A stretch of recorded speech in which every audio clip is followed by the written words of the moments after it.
right, the next exercise we're going to do is exercise 9-8. Here we're looking at a direct labor variances. We're going to look at both the rate variance and the time variance. And the problem tells us that there's the following data relate to labor cost for production of 20,000 cellular phones. So this is for 20,000 cell phones. And they tell us that actual, we used 8,450 hours at a cost of $22.50 per hour. And that the standard here was 8,400 hours at $23 per hour. So we split up our labor, our direct labor variances into a rate variance where we're looking at what happened between the actual rate and the standard rate, and the time variance, what happens between actual time and the standard time. So what you're going to see me put up here when I fill in this graph is, so actual hours is abbreviated AH. Standard hours is standard hours. And then we've got our actual rate is AR, actual rate. And our standard rate is SR.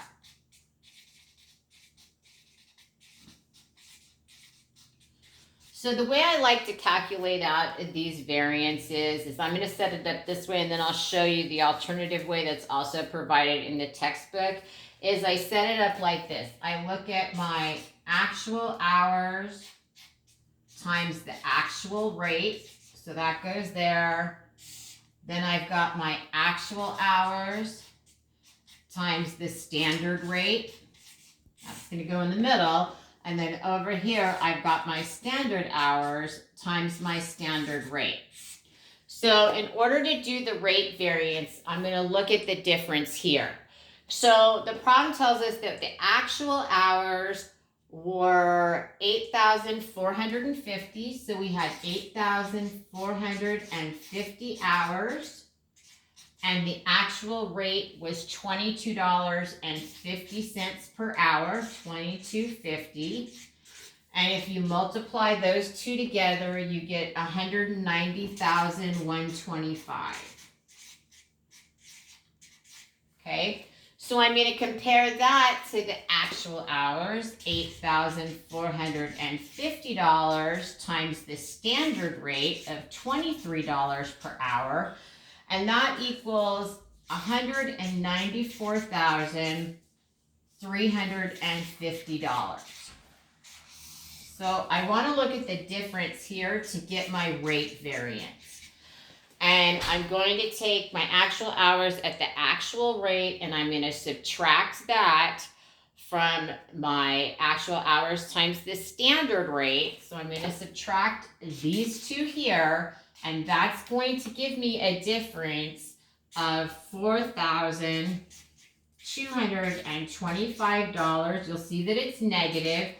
That's a favorable rate, right? Because this is the amount that I actually paid, and this is the amount that I would have paid at the standard rate. So I took my actual hours times my actual rate and subtracted that from the actual hours times the standard rate.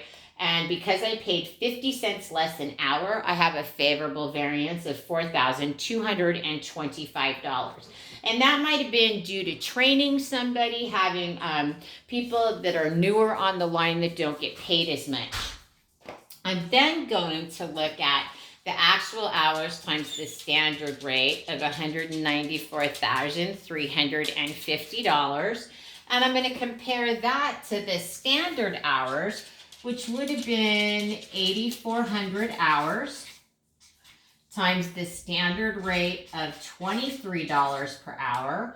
And that's going to equal $193,350. $200.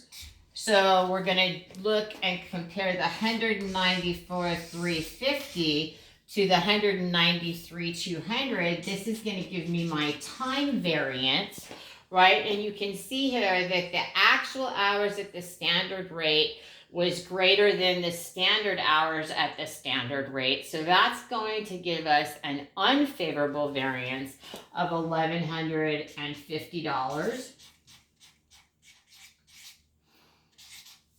Put a dollar sign there, right? And so that, okay, so a lot of times what happens, here I've got this favorable rate variance, basically showing that I paid less per hour than I expected to per hour. And usually because that's a newer employee, somebody who's training.